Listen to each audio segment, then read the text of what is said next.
서울의 하늘은 여전히 푸르지만 그 아래에서 집을 꿈꾸는 청년들의 표정은 점점 무거워지고 있다. 이유는 단순하다. 이제는 돈이 있어도 집을 사기가 어려운 시대가 되었기 때문이다. 한때 정부는 영끌영혼까지 끌어모은 대출을 경계하며 과도한 부채를 막기 위해 주택담보대출 비율 LTV과 총부채 상환 비율 DTI, 그리고 DSR 총부채 원리 금상환 비율 규제를 강화했다. 취지는 나쁘지 않았다. 가계부채가 폭발적으로 증가하고 집값 상승이 과열된 시장을 진정시키기 위한 조치였다. 하지만 그 부작용은 예상보다 컸다. 이제 집을 사는 일은 부자들의 전유물이 되어버렸기 때문이다. 현재 수도권의 아파트 한 채 가격은 평균 10억 원을 웃돈다. 2030대 직장인이 1년에 모을 수 있는 돈이 2천만 원 안팎이라는 점을 감안하면 대출 없이는 현실적으로 접근조차 어려운 금액이다. 그런데 대출 문이 닫히면서 이들은 현금 구매자와 무주택 세입자로 나뉘는 양극화의 한가운데에 서게 되었다. 과거엔 열심히 일하고 돈 모으면 내 집을 가질 수 있다는 희망이 있었다. 지금은 대출이 안 나오면 아무리 노력해도 집을 못 산다는 절망의 공식이 자리 잡았다. 서울의 청년들 사이에서는 요즘 이런 말이 돌고 있다. 우린 일하는 기계고 집은 꿈속의 배경이야. 집값이 단 한 채에 수십 년치 연봉을 요구하면서 노력의 가치가 무너졌다. 월급을 아무리 모아도 대출이 막혀 있으니 자본의 축적보다 자본의 보유가 중요해진 세상이다. 대출 규제는 부동산 시장의 과열을 막는 대신 세대 간 자산 이동을 봉쇄했다. 부모의 도움 없이 독립적으로 자산을 형성하는 길이 거의 막힌 것이다. 그 결과 금수저 세대만이 주택 소유자가 되는 구조적 불평등이 심화되고 있다. 대출이 막히면 자연스레 전세 수요가 늘어난다.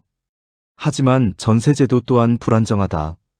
금리가 오르자 전세자금 대출 이자도 상승했고 집주인들은 세입자 대신 월세 전환을 선호하기 시작했다. 이로 인해 전세 매물은 줄고 반전세 월세화가 가속화됐다. 세입자들은 이자와 월세를 동시에 부담하며 사실상 이중의 비용을 떠안게 되었다.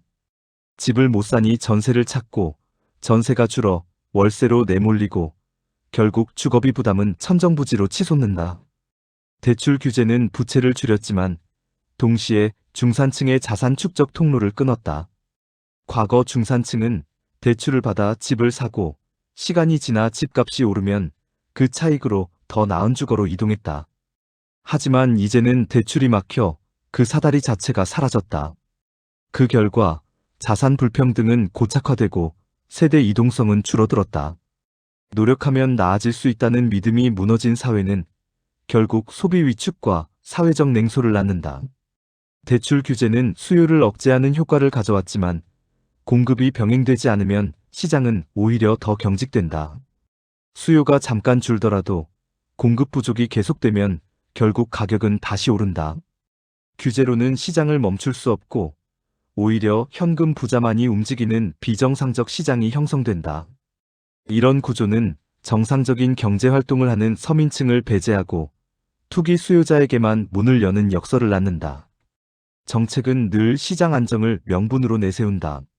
하지만 현실 속 안정은 숫자상의 안정일 뿐 사람들의 삶은 더욱 불안정해지고 있다. 집을 살 수도 없고 전세도 불안하고 월세는 오르는 상황. 이런 불안 속에서 결혼과 출산은 미뤄지고 사회 전체의 활력은 점점 식어간다. 결국 주거 불안이 인구 문제와 경제 침체로 이어지는 악순환이 발생한다. 문제의 핵심은 단순히 대출을 풀자가 아니다. 무분별한 대출은 또 다른 위기를 부른다. 그러나 지금처럼 모든 세대에 동일한 기준으로 규제를 적용하는 것은 불공정하다.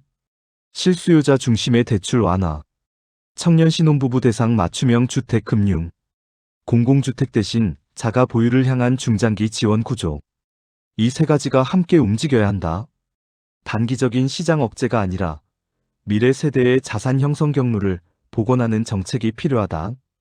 지금 한국 사회의 주거 문제는 단순한 경제 이슈가 아니다. 그것은 한 세대의 꿈과 노력의 가치가 통째로 시험대에 오른 사회적 문제다. 대출이 막히고 기회가 막히고 희망이 닫히는 사회는 결국 스스로의 성장 가능성을 스스로 차단하는 셈이다. 집은 자산이 아니라 삶의 터전이다. 이 단순한 진리를 되찾는 날, 비로소 우리는 집을 가질 자유를 회복할 수 있을 것이다.